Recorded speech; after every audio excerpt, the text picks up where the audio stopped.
La inflación de julio bajó al 4%, podría ser una buena noticia. La pregunta es, ¿también comienza a ponerle punto final el gobierno a la recesión? ¿Dónde estamos parados hoy? ¿Qué significa el 4%?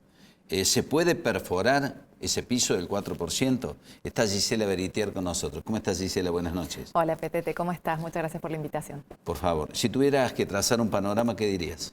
Bueno, ahora lo que estamos viendo es que esa inflación que aumentó tanto en diciembre cuando se devaluó y sobre todo se liberaron los precios, empezó a tener un camino descendente producto de la estanflación, ¿no? Producto de un modelo que donde se cortó absolutamente el gasto público como motor de desarrollo y sobre todo de crecimiento económico, se cortó la emisión monetaria también y se secó la plaza, ¿no? Esto de no hay plata es la constante en donde este gobierno justamente buscó a la emisión monetaria y al gasto público como la única causa de la inflación, ¿no? Y esa es la única herramienta con la cual están apelando a bajar este número, ¿no? Ahora bien, esto de aumentar la recesión lo vimos en la fase 2, que tenía que ver con eliminar todas las fuentes de emisión monetaria, pero como lo hablamos oportunamente, esto implicaba aumentar más todavía el torniquete que tenía que ver con el crecimiento económico, ¿no? Y no solamente aumentar la recesión, sino como vimos recientemente en las páginas de los diarios que están mostrando la pérdida de puestos de trabajo que hubo en todo este tiempo, muestra que la recesión está siendo profunda, ¿no? En el día de hoy se publicó el dato del consumo, que en el mes de julio cayó más de un 10%, con lo cual eso y sumado a la actividad, al estimador mensual de la actividad económica, que muestra que la industria no se reactiva, están mostrando que todavía falta para lograr una recesión, ¿no?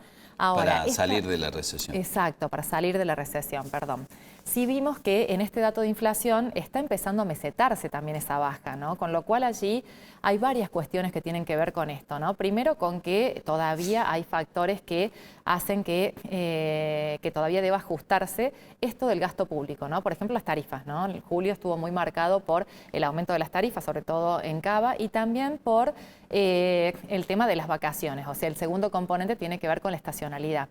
Pero hay uno tercero que tiene que ver también con las expectativas, ¿no? Si uno ve y analiza un poco el número fino y en realidad cómo aumentaron, vemos que también hubo mucho de que aumento por las dudas, porque no había otra explicación para aumentar. Y creo que esto de las expectativas es uno de los factores más importantes para lograr de que la inflación siga quebrando. El discurso del gobierno tiene que ver con manejar esas expectativas diciendo que va a seguir disminuyendo la inflación, pero creo que allí también en realidad van a tener que apelar a ajustar aún más el torniquete si es que quieren romper esa barrera del 4, del 3 y llegar al 2, ¿no? Entonces yo no veo que este año haya una reactivación económica en ¿dónde están buscando que sea esa reactivación? A través de una suba del poder adquisitivo, producto de la baja, de la reactivación del crédito, con el crédito hipotecario, que reactive la construcción, y luego apelando a que el sector empresario empiece a invertir. Ahora, esta mañana me lo explicaba también Nadine Rañarás hablando conmigo en la radio, y me decía, en los 2 últimos meses del gobierno de Alberto Fernández fue terrible, Alberto Fernández más y compañía, ¿no? Como la inflación mató los salarios y el arranque, los 2 primeros meses de Milei también. Por lo que después, más allá de que los sueldos han venido aumentando mínimamente y tal vez descontaron algo, la pérdida que se produjo en esos 4 meses todavía no se ha podido remontar, ¿no? No solamente no se ha podido remontar, sino que, como bien decías, un 87% de inflación, los salarios todos se ajustaron menos que eso en el año, ¿no?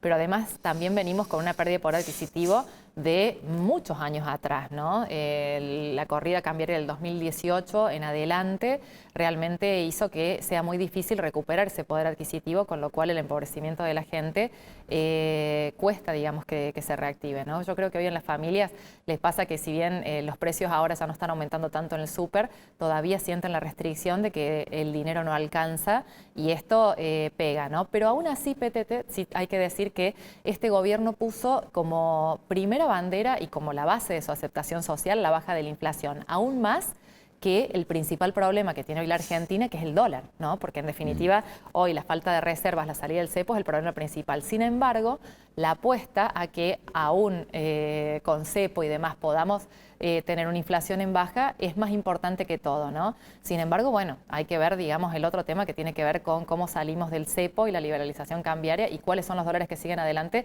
sobre todo para empezar a lograr un círculo virtuoso de crecimiento. Bueno, ¿no? el presidente Milei dijo, no voy a devaluar porque le voy a arruinar aún más el bolsillo de los argentinos. ¿Eso es lógico? Bueno, allí en realidad es paradójico, ¿no? Porque el presidente Milei dice que la única causa de la inflación es la emisión monetaria, sin embargo, con esto está diciendo que hay otra causa de la inflación y que es la inflación cambiaria, ¿no? Y en definitiva, Argentina, que tiene una estructura productiva dolarizada y además exporta bienes que también se consumen en la canasta alimentaria, el devaluar es como un tsunami para los salarios, ¿no? Y sobre todo para la economía interna. Eso fue antes, históricamente, en la Argentina, en donde se producen siempre ciclos de stop and go, que tiene que ver con esto de que crece el país y faltan los dólares y de repente se devalúa.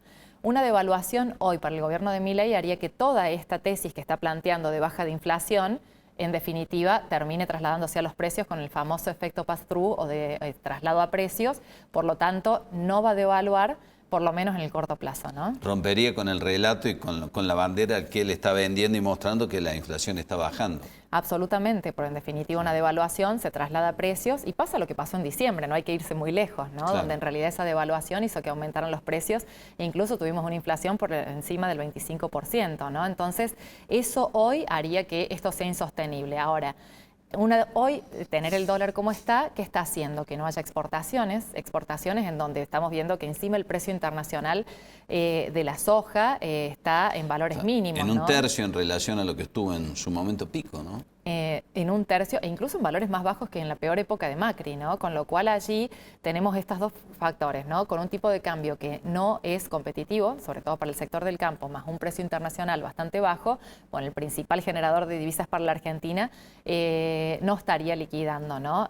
Si a eso le sumamos también que no hay, digamos, con un riesgo país que está muy elevado, tomar préstamos en otros lugares del mundo. Por ejemplo, está comprometido o en realidad se está negociando un préstamo con Santander en cerca de 1.000 millones, pero con un riesgo país por encima de los 1.500 puntos, hace que ese préstamo sea carísimo. Un fondo monetario que hasta que no arreglen el tema del cepo y por lo tanto el tema de la liberalización cambiaria, más el uso de las reservas para poder intervenir en la brecha, es totalmente contrario, con lo cual no van a prestar.